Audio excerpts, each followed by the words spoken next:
ভ্রমর কয়ো গিয়া শ্রীকৃষ্ণ বিচ্ছেদের অনলে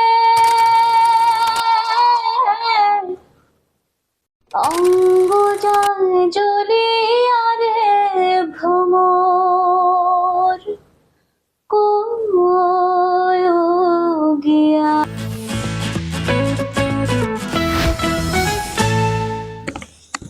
দর্শকের ভোটিং এবং ভালোবাসায়, জাজেসদের গাইডেন্সে এবং অবশ্যই তার হার্ডওয়ার্ক তো রয়েছে, সঙ্গে পরিবারের সাপোর্টে আজকে ইন্ডিয়ান আইডলের সিজন 15-এর উইনার রয়েছেন আমার সঙ্গে মানসী ঘোষ, আর তার বাড়িতে এই মুহূর্তে রয়েছে আমরা। প্রথমে তো কংগ্রাচুলেশন। শুরুতেই বলো যে কেমন লাগছে, আমি জিজ্ঞাসা করবো না, তবে হাতে যখন প্রথম ট্রফিটা পেলে এবং মা বাবা মাসি সবাইকে পরিবারকে ডেকে নিলেন স্টেজে, সেই সময়কার অনুভূতিটা একটু শেয়ার করো।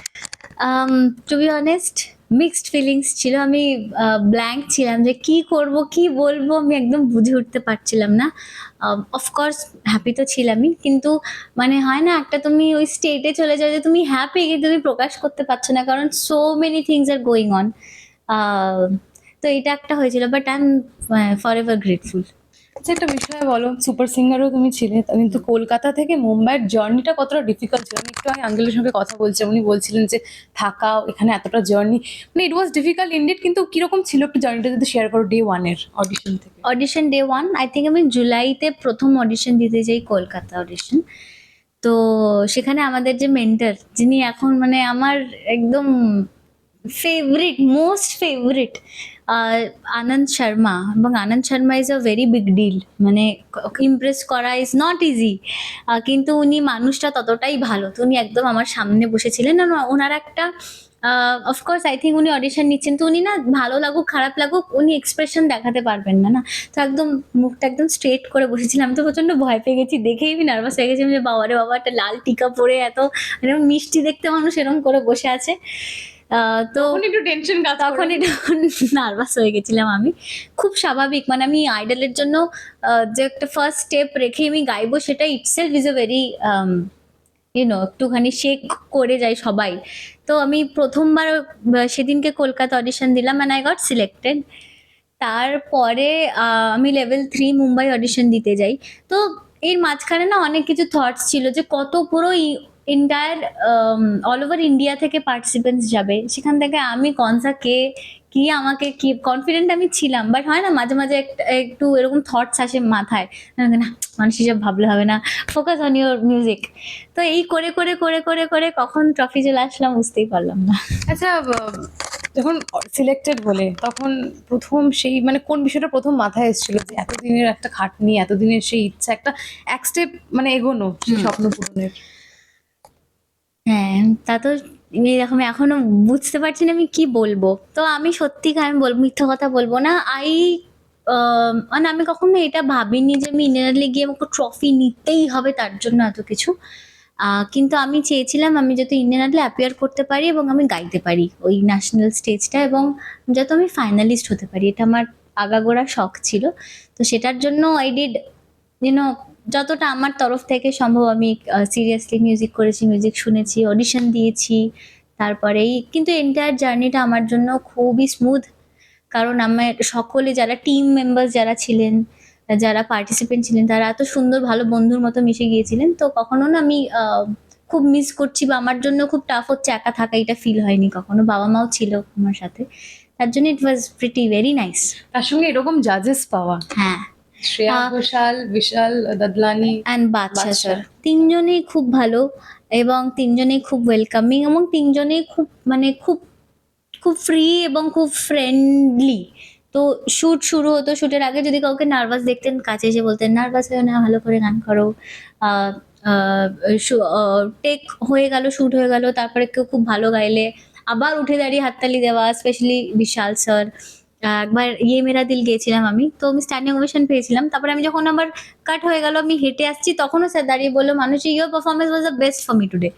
তো এই যে এক হয় না, এটা এখনো মনে আছে আমার, মানে বিশাল স্যার একদম আলাদা করে বলছে যে কাউকে একজন বলছে যে তোমাকে আমি প্রথমবার 10 মানে আমার এই সিজনের ফার্স্ট 10 খুব স্ট্রিক্ট জাজ উনি, তবে উনি নিজে থেকে বলছেন যে তোমাকে আমি প্রথমবার 10 দিলাম, আই থিঙ্ক বিশ্বরূপ দাকে বলেছিলেন।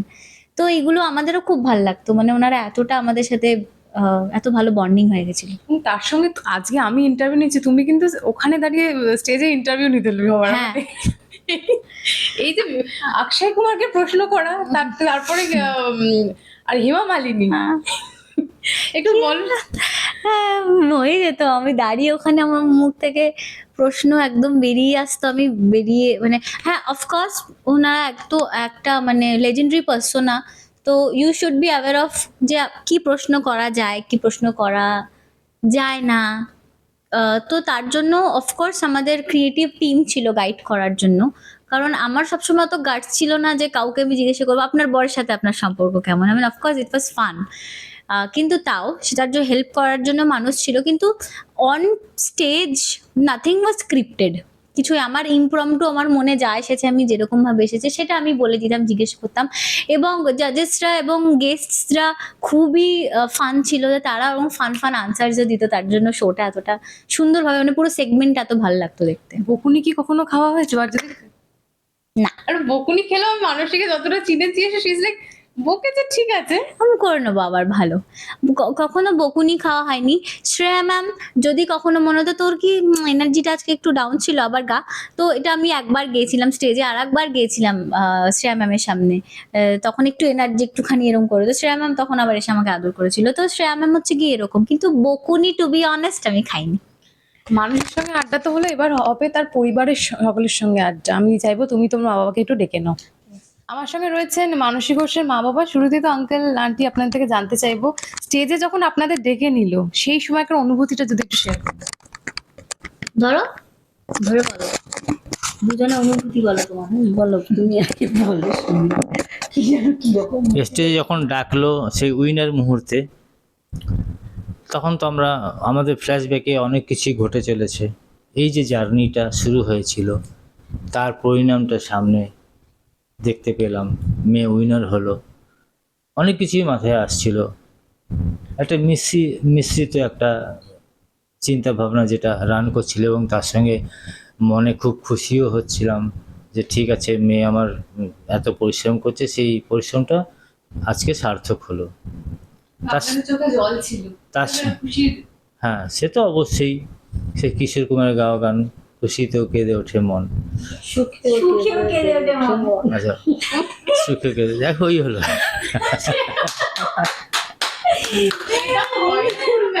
না না, আমার বাবা নিমেষে নাম চেঞ্জ করে দেবে, গোপালকে প্রদীপ, প্রদীপকে গোপাল, অনেক ছোট থেকে দেখে।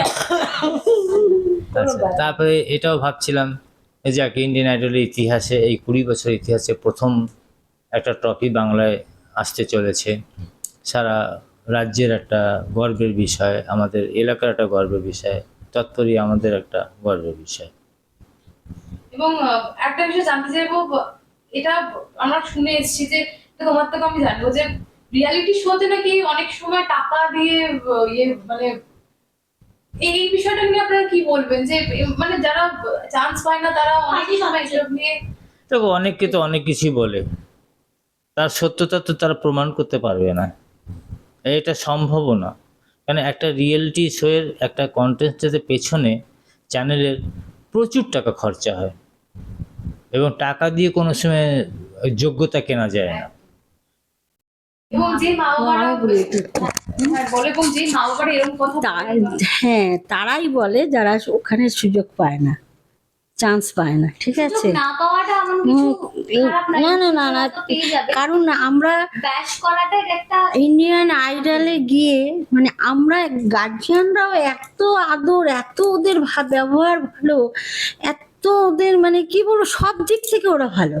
এই চ্যানেল এত আমাদের সঙ্গে ভালো ব্যবহার করেছে, সে খাওয়া দাওয়া বলো সব কিছু ওভারঅল, মানে এক কথায় ওদের বলবো ভালো, management এত খুবই ভালো। উন্নত। আমাদের 5 পয়সা খরচ হয় মিথ্যে কথা এগুলো। আমার মেয়েও খুব এত সুন্দর ঘর, আমার কি ঘর এত সুন্দর, মানে রাজপ্রাসাদে ওদের রেখেছে চ্যানেল, ওদের যত্ন, ওরা ওখানে যে কন্টেন্ট ওরা বসে থাকে, ওদের একের পর এক খাবার যাচ্ছে, ওরা শুধু হুকুম করতে দেরি আছে, ঠিক আছে, ওদের খাবার চলে যাচ্ছে, জুস চলে যাচ্ছে, জল, কফি, মানে আমি এটা মানে অবাক হয়ে গেছি, ওরা এত সুন্দর ভাবে ওদের যত্ন করেছে, আমি বলি এটা নিয়ে। আমাদেরও করেছে। আহ, একটা মানে কত টাকা থাকলে ইন্ডিয়ান আইডলকে আমি টাকা দিয়ে উইনার হব, মানে এটা হচ্ছে গিয়ে খুবই, তাহলে আমার যদি এত টাকা থাকতো তাহলে আমি এতদিনে বলিউড স্টার ফার হয়ে যেতাম, কারণ আমি আমার সিঙ্গেল যে খরচা করে আরো অনেক রকম ভাবে প্রমোশন করে করতাম। ইন্ডিয়ান আইডলটা সত্যি গিয়ে জাস্ট তোমার মানে তোমাকে গান গেয়ে, ভালো গান গেয়ে একটা করে ধাপ তোমাকে উত্তীর্ণ করতে হবে, কারণ ওদের হয়তো একটা এপিসোড করতেই কত কোটি টাকা খরচ হয়ে যায়, কারণ সেটার জন্য গেস্ট আসে, এই যে সেট থেকে সেট যে তৈরি করেছে, যে জায়গাটা নিয়েছে সেটার রেন্ট, সেটা শুটিং এর রেন্ট, বাদশাহ স্যার, বিশাল স্যার, শ্রেয়া ম্যাম, আদিত্য নারায়ণ, এনারা যে রয়েছেন তাদের মানে সবাই তো ওখানে কাজ করছে না, everyone is professionally doing there job, তো দে আর অলসো বিং পেড। তো আমাদের কত টাকা থাকলে আমরা এইসব দিয়ে তারপরে উইনার হবে, এত টাকা তো আমি ভাবতেই পারছি না। আচ্ছা, এটা সম্ভবই না। আরেকটা বিষয় আমরা জানি যে আপনাদের সাপোর্ট ছিল ওর সঙ্গে, তবে আমরা দেখেছি যে যেহেতু যেমন শুরুতে আপনি বললেন যে মধ্যবিত্ত আমরা সকলেই, তো সেখান থেকে দাঁড়িয়ে আমরা একটা সিকিউর চাকরি ভীষণ ভাবে এক্সপেক্ট করেছি, না এমন একটা চাকরি যেটা সিকিউরিটি থাকবে, সেখান থেকে সঙ্গীত জগৎ, এটাতে একটু মানে আমাদের প্রফেশনে যেমনি আপস এন্ড ডাউনস থাকে, তো এই বিষয়টাকে নিয়ে তোমাদের সবসময় সাপোর্ট ছিল? হ্যাঁ, সে তো অবশ্যই ছিল। এবং একটা কথা বলি, অনেকে ভাবে কি গান বাজনা দিয়ে কি হবে, তার থেকে পড়ালেখা করো, চাকরি করো। চাকরিটা কিন্তু একটা পরের অধীনে বশ্যতা স্বীকার করা। একটা সিঙ্গার, এটা একটা আর্ট, এটাকে সবাই এটা সবাই ওই করতে মর্ম চাইলে বোঝে না, করতে পারে না। বা হয়তো তারা হয়তো কোনো কারণে হয়তো সেটা এগোতে পারে না। একটা সিঙ্গার প্রতিষ্ঠিত যখন হয় তখন তার আর কোনো অভাব থাকে না। সে, আমি অর্থের অভাবের দিকে যাচ্ছি না, এই যে একটা সবার যে ভালোবাসা, একটা ওর যে একটা আত্মসম্মান বা ও যে সম্মানটা পায়, এটা কোটি টাকার থেকেও বেশি। পয়সা তো টাকা অনেক কেউ দিয়ে কম কেনা বেশি যায় আয় না। রোজগার করে, একটা জীবন ধারণ করতে গেলে করে ভালো পেট ভরে খাওয়া, একটা বাসস্থান এবং টুকটাক যা কিছু লাগে, এতেই মানুষের হয়ে যায়, এতেই সন্তুষ্ট থাকা ভালো। ও এখন এস্টাবলিশ, এখন সবাই ওর সবার মুখে মুখে মানুষের নাম, তবে শুরুর দিকে কি এমন হয়েছে যে ওকে এক্সপ্লয়েট করা হয়েছে? না, অনেক সময় হয় না যে মানে স্টেজে নিয়ে যাওয়া হয় কিন্তু সেভাবে হয়তো পারিশ্রমিকটা পায় না, বা এটা আমি শুনেছি, এর আগেও আমি বহু ইন্টারভিউ করেছি সারেগামার সময়, তো এরকম আমি শুনেছি শুরুর দিকে স্টেজ শোজ পেলেও সেভাবে হয়তো পারিশ্রমিক দেওয়া হয় না, কিংবা অনেক ঘন্টা গান গাওয়ানোর পরেও তাকে বসিয়ে রাখা হয়। এই বিষয়গুলো কি শুরুর দিকে ফেস করেছে মানুষ, বা আপনারা ফেস করেছেন? হ্যাঁ, পারিশ্রমিক হয়তো সেরকম পেত না হয়তো, যেটা ওর পাওয়া উচিত ছিল, কিছু সব ক্ষেত্রে নয়, ও পারিশ্রমিক যেটা ওর ডিমান্ড ছিল পেত ছোট থেকে। হয়তো দুই একটা হয়তো হয়, সেটা অর্গানাইজার যে যারা থাকেন তারাও কমই ধরতেন, ঠিক আছে। আর গিয়ে বসে থাকা সেটা তো হয় সব ক্ষেত্রেই, একটা স্টেজে হয়তো টাইম থাকলো 8টা, দেখা গেল সেই স্টেজটা দিল 9টা, সেক্ষেত্রে পার্টি বা অর্গানাইজার কারো অত দায়িত্ব ইসে থাকে না, সবাই চায় শোটা তাড়াতাড়ি হোক, কাজটা ভালো হোক। আমি এর ক্ষেত্রে কাউকে বলবো না, কারণ আমি দেখেছি এদের সাথে কাজ করতে গিয়ে সবাই চেষ্টা করে ভালোভাবে কাজ করতে। মেয়ে কেমন একটু বলুন তো? এমনি তো ভীষণ মিশুকে, সেটা আমরা জানি, বুঝেছি। হ্যাঁ, একদম মিশুকে হুম। সব দিকে ভালো, খুব ভালো, এক কথা ভালো আর কি। কোনো বাবা মাই সন্তানের ভালো চায়, তার থেকে ভালো কিছু আশা করে, তো সেদিক থেকে মেয়ে আমার কোনো অভাব পূরণ কোনো করেনি ত্রুটি সব নেই দিক আমাদের। থেকেই। হ্যাঁ, তবে ও কিন্তু খুব স্ট্রেট ফরওয়ার্ড। ও মনে কিছু সামনে কিছু এরকম না, যাকে পছন্দ হবে তার জন্য সব কিছু সে করতে রাজি আছে। এরকম পছন্দ হয়েছে, কাউকে খবর দিয়েছে আপনাদের? না, সেরকম খবর দেয়নি। আর যত সেই না খবর দেয়, না, সেই পছন্দের দিকে আমি সেই কথা বলছি না, মানে মনের দিক পছন্দ থেকে করলে যাকে আমরা ওয়েলকাম জানাবো, কিন্তু ওই করে না। এখন ওর অনেক জার্নি বাকি হ্যাঁ, আছে, অনেক journey স্বপ্ন বাকি আছে, আছে। সেগুলো পূর্ণ করুক। আমাদের তরফ থেকে কোনো ওকে চাপিয়ে দেওয়া না, বা কোনো টার্গেট বেঁধে না যে তুই এই বয়সের ভিতরে তোকে বিয়ে করতেই হবে। বিয়েটা কিন্তু একটা কোনো বিশাল বড় কিন্তু অ্যাচিভমেন্ট না না, জীবনে, কিন্তু বিয়েটা কিন্তু বিশাল বড় অ্যাচিভমেন্ট না, এর থেকে অনেক বড় বড় যখন সময় অ্যাচিভমেন্ট হবে আছে। ঠিক হবে। আর যেটা হওয়ার সেটা ঠিক সময় মতনই সময় হবে। মতোই। এবং আমি আশা করি ও যেটা চয়েস করবে, ও ভালো মন্দ বুঝে নিজেরটা নিজেই চয়েস করবে। একদম যথেষ্ট এসব ব্যাপারে পারফেক্ট একদম। আচ্ছা আর আচ্ছা বাইরে আপনি বলছিলেন যে কালকে জিপ মানে ওকে সম্বর্ধনা দেওয়া হয়েছে, শেয়ার করুন সেই বিষয়টা। আমাদের একটা স্বপ্ন ছিল, ইচ্ছা ছিল, মেয়ে যদি উইনার হয় তাহলে আমরা একটুখানি ওকে নিয়ে একটা রোড শো করবো। এটা বেশ শো মানে কি, তো ওকে নিয়ে এসেছি যখন আর কি, ওই আমরা রাস্তাতে কি কি গাড়ি বলে এবং জিপে করে, হ্যাঁ একটা ও জিপে নিয়ে এসছে আমাকে, এবং গাড়ি হাত সাজিয়ে এরম করতে টাজিয়ে, করতে করতে এবং এলাকার লোকজন এরা তো সবাই ধরো ওকে এই এলাকায় খুব অনেক আশীর্বাদ করেছে, সবাই ওকে খুব ভালোবাসে, সবাই সাথে একটু মিট হলো, রাস্তা দিয়ে সব লাইন ধরে দাঁড়িয়ে আছে, খুব খুশি আমার খুব ভালো, এলাকার লোক, এলাকার লোকেরা আমার এই খুব খুশি, পাড়ার লোকজন মেয়েকে খুব সবাই ভালোবাসে, আনন্দ আপনার করেছে। মন খুলে ভালোবাসা দিয়েছে যখন যা ভোটিং হলো বা যাই সবাই হোক, খুব খুব চেষ্টা করে সাপোর্ট ভোট করেছে করেছে তারা। আমার পাড়ার হ্যাঁ, লোকজন। আমরা খুব কৃতজ্ঞ এর জন্য। মানুষের ইন্ডিয়ান আইডল থেকে টেক আওয়ে কি থাকছে? কি আবার থাকবে, সব ভালো ভালো, ভালো ছাড়া কিছুই নেই। অনেক কিছু শিখেছি। ফার্স্ট অফ অল আমি ওর মঞ্চটার থেকে অত অডিয়েন্স পেয়েছি আমি, মানে আমি বাংলায় সুপার সিঙ্গার করার পর বাংলার কিছু মানুষদের কাছে আমি পৌঁছাতে পেরেছিলাম, কিন্তু ইন্ডিয়ান আইডলে যাওয়ার পরে আমি পুরো ইন্ডিয়ার কাছে পৌঁছাতে পেরেছি। মানে ইন্ডিয়ার প্রচুর, পুরো ইন্ডিয়া বলবো না, ইন্ডিয়ার প্রচুর লোক, হয়তো অতটা আমি অতটা কেউই ওভাবে for with one TV show অতটা হয়তো সম্ভব না। কিন্তু যারা টিভি দেখেন, যারা ইনস্টাগ্রাম দেখছেন, যারা গান শোনেন বা টিভিটা দেখতেন, রোজ শোটা ফলো করতেন, তাদের কাছে পৌঁছাতে পেরেছি। এবং এটা তো দ্য বিগেস্ট টেকওয়ে। অলসো জাজেসদের সামনে থেকে দেখতে পেরেছি, গাইড পেয়েছি তাদের। দেন ওনার যেমন বাদশা স্যার বললেন যে ইন ফিউচার কাজ করার, তোর সাথে একটা গান করার আমার ইচ্ছা আছে। তো এটা it is the biggest compliment. তারপরে আমি যে মেন্টর পেয়েছি আনন্দ শর্মা, আমার কাছে আমার জীবনের একদম বেস্ট মেন্টর। মানে এভাবে কিভাবে গান বুঝতে হয়, কি গানটা কিভাবে থ্রো, ওনার থেকে বেটার আমার মনে হয় না এখনো পর্যন্ত কেউ আমাকে বুঝিয়েছে, বা আমাদের সকলকেই উনি এত সাপোর্ট করেছেন। আমি এত ভালোবাসি ওনাকে, এবং ওনার কাছ থেকে ইন ফিউচার শেখারও ইচ্ছা আছে। It's the people always.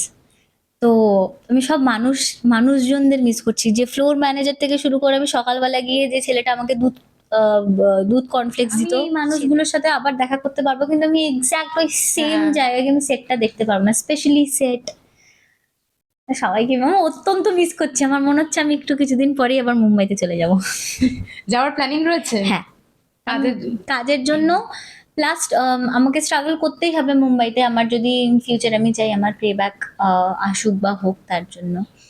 So আর এমনিও আমি এনাদের সাথে দেখা করার জন্য, স্যারের সাথে মিট করার জন্য I will travel Mumbai and Kolkata back and fourth.